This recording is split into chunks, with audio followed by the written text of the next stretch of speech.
ছিলাম একজন content creator. আপনাদের ভালোবাসা পেতে পেতে কীভাবে যেন ফুড ব্লগার হয়ে গেলাম। মানে আমার কাছে মাঝে মাঝে মনে হয় যে আমি একটা ফুড ব্লগার, কারণ আমার অধিকাংশ ভিডিওগুলি হচ্ছে খাবারকে কেন্দ্র করে, রান্নাকে কেন্দ্র করে। তো আমি যখন প্রথম খাবার এবং রান্নাবাড়ার ভিডিও ছাড়তাম তখন আপনারা অনেক সাড়া দিতেন, আমার খাওয়াকে আপনারা অনেক পছন্দ করতেন। এই কারণে আমার কাছে মনে হতো যে আপনারা হয়তো আমাকে খাবারের দিক থেকে বেশি লাইক করতেছেন। করতে করতে কিন্তু আমি খাবারের ভিডিওটাই বেশি কমফোর্ট ফিল করি। তো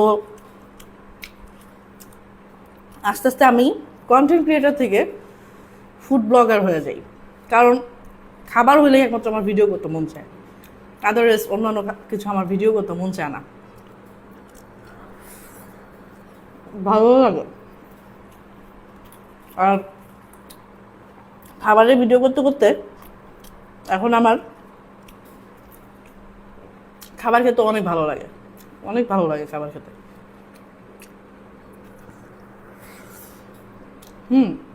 আসলে খুবই সুস্বাদু একটা খিচুড়ি খেলাম, খুবই ভালো লাগলো।